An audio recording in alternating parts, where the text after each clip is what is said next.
ഇതൊരു love story എന്ന് പറയാമെങ്കിൽ പോലും അതിൻ്റെ ഒരു ഫാമിലി ബാക്ക്ഡ്രോപ്പിലുള്ള ഒരു ലവ് സ്റ്റോറിയാണ് ഇതിൻ്റെ സോൾ ഒരു ഫാമിലിയാണ്.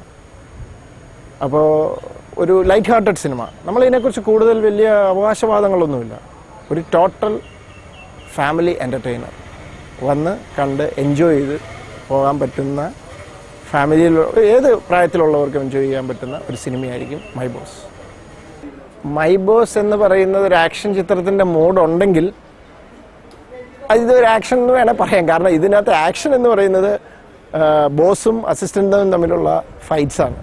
എന്നിട്ട് നമ്മൾ ആക്ഷൻ അങ്ങനത്തെ ഒരു ആക്ഷൻ അല്ല കേട്ടോ, രസകരമായ അവർ തമ്മിലുള്ള ഫൈറ്റ്സാണ് ഈ സിനിമയുടെ ഏറ്റവും എന്താ അതിൻ്റെ ഹ്യൂമറസ് സൈഡ് അതാണ്. അപ്പം വേണമെങ്കിൽ അതിൻ്റെ ആക്ഷൻ എന്നും വേണേൽ വിശേഷിപ്പിക്കാം. പക്ഷേ basically it's A love story. അല്ല, അത് അതിൻ്റെ സ്റ്റിൽസ് കണ്ടാൽ തന്നെ അറിയാം.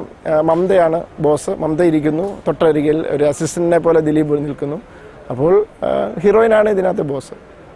ഇതൊരു ദിലീപ് ചിത്രത്തിന്റെ ഫ്ലേവറൊക്കെ ഉള്ള അത്തരത്തിലുള്ള സ്ലാപ്സ്റ്റിക് കോമഡി അങ്ങനെ ഒരു സിനിമയാണ്.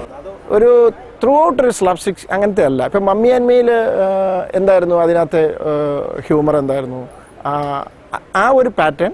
പക്ഷേ ഒരു സെക്കൻഡ് ഹാഫിലൊക്കെ വരുമ്പോൾ ചെറിയ തോതിൽ സ്ലാപ്സ്റ്റിക്ക് നമ്മൾ വർക്ക് ചെയ്തിട്ടുണ്ട്. കാരണം നല്ല രീതിയിൽ ഹ്യൂമർ പല രീതിയിൽ ചെയ്ത് ഫലിപ്പിക്കാൻ കഴിവുള്ള ഒരു വലിയ നടനാണ് ദിലീപ്.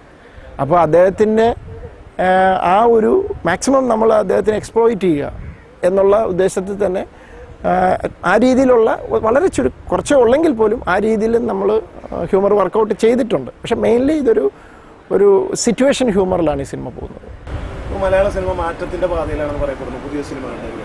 പക്ഷേ ഇപ്പോൾ ഈ സിനിമ ദിലീപിനെ പോലുള്ള ഒരു ജനകീയ നടനെ വെച്ച് ചെയ്യാൻ പറ്റും. താങ്കളൊരു സ്ക്രിപ്റ്റ് റൈറ്റർ, ഡയറക്ടർ ഒരുപാട് കോംപ്രമൈസിന് വിധേയനാവേണ്ടി വരും. ഈ ദിലീപിനെ കുറിച്ച് ഇങ്ങനെ ഒത്തിരി കഥകൾ ഞാൻ കേട്ടിട്ടുണ്ട്. ഞാൻ ദിലീപിനോടും അത് തുറന്ന് പറഞ്ഞു. ഞാൻ ഈ കഥ പറഞ്ഞു, ഓൺലൈൻ ഇത് ചെയ്തു, ഈ സ്ക്രിപ്റ്റ് ദിലീപിൻ്റെ അടുത്ത് വായിച്ചു. വളരെ നല്ല 1-2 സജഷൻ അദ്ദേഹം പറഞ്ഞു, കഥയ്ക്ക് ഗുണകരമാകുന്നു. നമ്മൾ പെർഫെക്റ്റ് അല്ലല്ലോ. അപ്പോൾ അദ്ദേഹത്തിൻ്റെ നല്ല 1-2 സജഷൻ സ്വീകരിച്ചു. ഈ പേര് തന്നെ അദ്ദേഹം സജസ്റ്റ് ചെയ്തതാണ്. അപ്പോൾ അങ്ങനത്തെ നല്ല ഗുണകരമായ സജഷൻസേ വന്നിട്ടുള്ളൂ. ബാക്കി ഇതിനകത്ത് മേജർ ചേഞ്ചസ് ഒന്നും തന്നെ വന്നിട്ടുമില്ല. അപ്പോൾ അങ്ങനെ ഒരു ഇടപെടലോ അങ്ങനെയുള്ള നിർബന്ധമൊന്നുമില്ല. ദിലീപിനെ മനസ്സിലാക്കിയിടത്തോളം ഇപ്പം മനസ്സിലാക്കിയിരിക്കുന്നത് ടോട്ടാലിറ്റി ഓഫ് ദ സിനിമ നന്നാവണം. അതായത് എൻ്റെ ക്യാരക്ടർ മാത്രം എന്ന് ദിലീപ് നോക്കാറില്ല. കൂടെയുള്ളവരുടെ ക്യാരക്ടർ നന്നായാൽ സിനിമ നന്നാവുള്ളൂ എന്ന് മനസ്സിലാക്കി അതാണ് ദിലീപ് എന്ന് പറയുന്ന നടൻ്റെ വിജയം.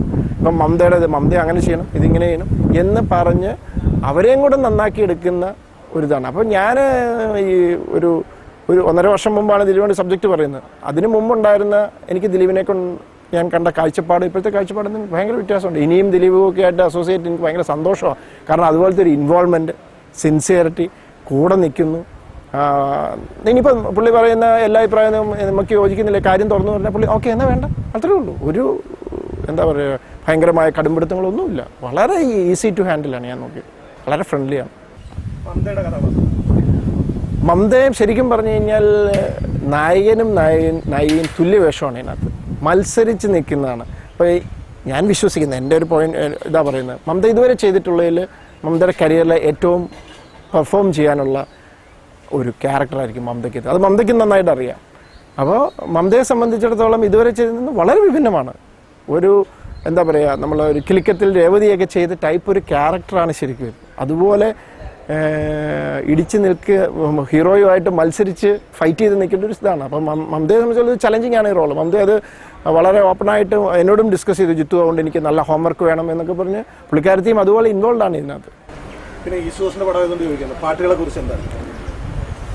ഈസ്റ്റ് കോസ്റ്റിൻ്റെ പടമായതുകൊണ്ട് എന്ന ഒരു രീതിയിൽ അദ്ദേഹം ഒരു രീതിയിലുള്ള ഇടപെടലുകളും നടത്തിയിട്ടില്ല.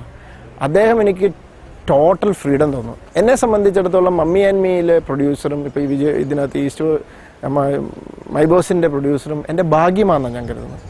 കാരണം ഇതിനകത്ത് ഒരു ഇടപെടലും ഇല്ലാതെ ഞാൻ ചോദിച്ചു, വിജയേട്ടാ നമുക്ക് സോങ് അത് നിങ്ങൾ ഡയറക്ടറാണ്, നിങ്ങൾക്ക് എന്താണോ സിനിമയ്ക്ക് ആവശ്യമുള്ളത് അത് ചെയ്യുക, അത്രേ ഉള്ളൂ, എന്നോടത് പറയണ്ട, സംസാരിക്കേണ്ട എന്നാണ് അദ്ദേഹം പറഞ്ഞത്.